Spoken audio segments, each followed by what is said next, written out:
I create the good and I create the evil. Do what I say, the Lord. That's in Isaiah. Then I realized something was really off here, because I realized through my studies that God had killed over 3 million people in the Bible, and that Satan didn't kill anybody. So I said, wait a minute. You notice something? When you talk about anything about medical or the pandemic, and you know what I mean, I don't want to even say the V word, if you know what it's not vision. There's always like an official thing, like your YouVersion Bible app plus audio. Now, how do you think that Bible is the way he interprets it here, Vision and Veil? Or it's not about me. I don't care if this guy, Billy Carson, is against or for the Bible. Me, I'm not against or for the Bible. I just think that it's nonsensical and it's an edited book. It's a nice, almost like fiction book, but based on texts or scriptures, if you want to call them scriptures, of Sumerians, other scriptures that were from India. A lot of people know that. Some people say that it was created from the East. The Bible, well, of course, those religions were much before. I don't know. Do your own research. But what I'm saying is, this is interesting what he's saying here, and it makes sense for the people that.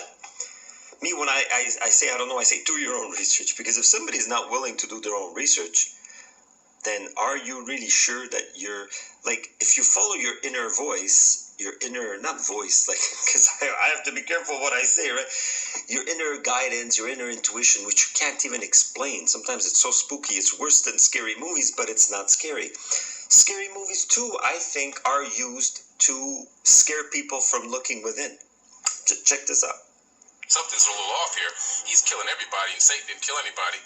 And so we have to really take a look. And the deeper I dug into Deuteronomy, then I realized there's something wrong. What it was at that moment, I couldn't figure out, but I just knew something was a little off. I dabbled in it again later on to see maybe if there was something that I missed. And again, later on in my life, in my late 20s, I said, just doesn't make any sense. There's too many question marks. And every time you ask a question, they say, don't question God. Don't question the Lord's blind faith. And I'm thinking, if I'm going to put all of my eternity into one book, if I'm saying this one book is going to lead me to eternity, and I don't know everything about it, every aspect about it, I can't question it. I can't dig deeper. It sounds like the government. Can't question their laws. I think there's something wrong with that. I think there's something being hidden from me. And I'd rather be able to dig deeper, get more knowledge, get more understanding, versus people shunning me away from trying to dig deeper to get more answers. And I think that's a big problem. And I think the people that are shunning away and stopping you from getting those answers don't have the answers themselves. When you went through this. Okay, so enough about that. So it's a teaser. See if you want to look into those. If you are a religious person, see what religion is. And a lot of people will tell you religion is nonsense. It's a politics of the soul. That's what I tell people. Religion is simply and do you trust government officials?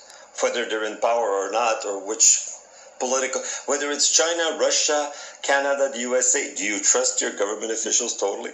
Then, if you do, then you can trust the Bible. That's my opinion, and I'm not saying you have to trust my opinion. The official opinion is, like you see here, YouVersion Bible app plus audio. Go to that. Good vibes. Trust your intuition and do investigation with authorities, with books, with internet. Try to make your own conclusions if you dare. Namaste.